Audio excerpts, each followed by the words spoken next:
Bom dia, queridos irmãos e irmãs. Começamos mais uma semana na presença do Senhor. Ontem fomos abastecidos pela palavra do Senhor, no dia do Senhor, aonde Ele nos pedia para sermos vigilantes, que possamos olhar para a nossa vida e ver o que está faltando para estar na presença, para na vinda do Senhor gloriosa nós possamos estar preparados para ir para o reino que Ele está nos apresentando. Em nome do Pai, do Filho e do Espírito Santo. Amém. A graça e a paz de nosso Senhor Jesus Cristo, o amor do Pai e a comunhão do Espírito Santo esteja convosco. Bendito seja Deus que nos reuniu no amor de Cristo. Vamos invocar o Espírito Santo de Deus para que Ele nos ajude a ouvir, meditar e principalmente viver a sua palavra. Vinde, Espírito Santo, enchei os corações dos vossos fiéis e acendei neles o fogo do vosso amor.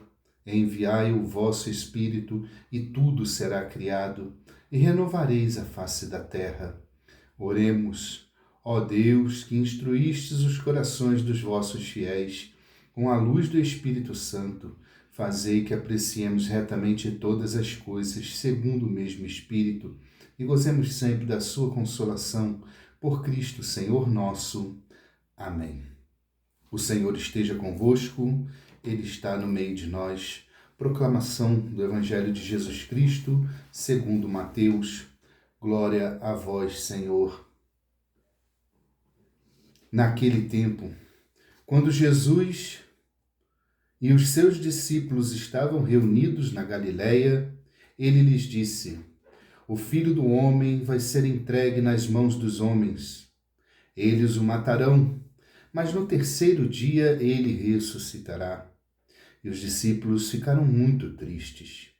Quando chegaram a Cafarnaum, os cobradores do imposto do templo aproximaram-se de Pedro e perguntaram: O vosso mestre não paga o imposto do templo? Pedro respondeu: Sim, paga. Ao entrar em casa, Jesus adiantou-se e perguntou a Simão: Que te parece? Os reis da terra cobram impostos ou taxas de quem? De quem? Dos filhos ou dos estranhos? Pedro respondeu: Dos estranhos. Então Jesus disse: Logo, os filhos são livres, mas, para não escandalizar essa gente, vai ao mar, lança o anzol e abre a boca do primeiro peixe que tu pescares. Ali tu encontrarás uma moeda. Pega então a moeda e vai entregá-la a eles por mim e por ti. Palavra da salvação. Glória a vós, Senhor. Que as palavras do Santo Evangelho perdoem os nossos pecados. Amém. Queridos irmãos e irmãs, a igreja hoje comemora o dia de Santa Clara, essa santa magnífica que, através do seu exemplo de vida, ela converteu não só a ela, mas também sua mãe e sua irmã. Olha que maravilha! 3 pessoas da mesma família, uma mãe e 2 irmãs, sendo convertida para viver a sua vida pelo Senhor. Santa Clara viveu no mesmo templo do mesmo tempo de São Francisco, e eles juntos se apaixonaram por Cristo e dedicaram toda a sua vida para que as pessoas pudessem encontrá-lo. Que nós possamos, no dia de hoje, pedir a intercessão de Santa Clara para que o nosso amor a Cristo aumente cada dia mais. Queridos irmãos e irmãs, o Evangelho de hoje, que nós acabamos de proclamar, nos chama a atenção em 2 partes. Jesus, que fala aos seus discípulos a respeito da sua morte. Jesus vinha nos mostrando o templo, o reino de Deus, que o reino de Deus era igual a várias situações que eram cotidianas daquelas pessoas daquela época, numa linguagem simples, e ele vinha nos mostrar que era daquela forma que era o reino de Deus, que nós possamos buscar a esse reino. E o Senhor agora já está mostrando para os seus discípulos, para os seus apóstolos, a maneira com que ele iria morrer. Os seus apóstolos não entendem muita coisa naquele momento, ficam um pouco perdidos, mas eles ficam muito tristes, porque o Senhor sabe da maneira com que ele vai morrer, sabe que a sua hora está chegando. Ele é Deus, então ele sabe de tudo, mas também como homem, o coração dele deve ter ficado muito angustiado, primeiro por todo o sofrimento que ele iria passar e segundo pela convivência que ele tinha com os seus apóstolos, seus amigos. Mas o Senhor, assim como nós também temos que fazer, temos que aceitar a vontade de Deus, porque Deus sabe o que é melhor para nós. O Senhor falava da sua morte, mas ele também falava: ao terceiro dia teremos a ressurreição. Podemos achar que o Senhor passou por tudo, fez todos os milagres que ele fez, mas ele morreu na cruz com tanto sofrimento. E nesse sofrimento nós podemos tirar um exemplo para a nossa vida, um exemplo de como ser um cristão. Jesus passou por muita humilhação, ele apanhou, ele foi cuspido, ele foi humilhado ao extremo. Mas lá no alto da cruz, e isso é ser verdadeiramente Deus, apanhando, com o corpo todo dolorido, todo desfigurado, ele olha para o céu e diz: Pai, perdoa, eles não sabem o que eles estão fazendo. Será que nós também temos essa capacidade de sermos maltratados, humilhados, escorraçados pelas pessoas e nós podemos olhar para cima e falar assim: Pai, perdoa, eles não sabem o que eles fazem. Isso é ser cristão. Não é fácil. As pessoas nos maltratam, na mesma hora nós queremos pagar com a mesma moeda. Mas não foi isso que o Senhor nos ensinou. Se baterem numa face, dá outra. Se te tomarem uma túnica, dá a outra também que você tem, dá o seu manto. E o Senhor nos mostra que a história não acaba com a sua morte. A tristeza que veio com a morte, 3 dias depois, ela vinha repleta de uma alegria completa através da ressurreição. A outra parte do Evangelho de hoje nos fala de uma cobrança de imposto.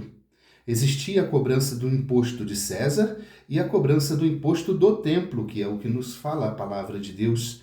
Como nos dias de hoje também, nós temos não uma cobrança de imposto, mas uma gratidão a Deus, nós doamos o nosso dízimo. Muitas pessoas se revoltam com essa situação de doar o dízimo, mas pensem bem numa coisa. Você tem o direito de ir a uma igreja, entrar numa igreja, compartilhar de tudo que ali acontece, aonde se tem uma luz, aonde se tem os vasos sagrados, toalhas, luz acesa, tem tudo ali para que aquilo funcione. De quem é essa igreja?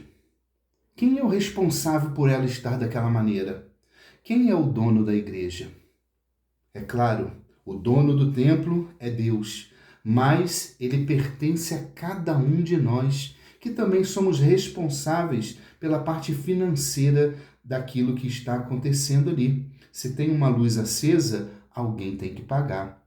Se você comunga do Cristo na Eucaristia, alguém tem que ter comprado. Se consagra o pão e o vinho, alguém comprou o pão e o vinho.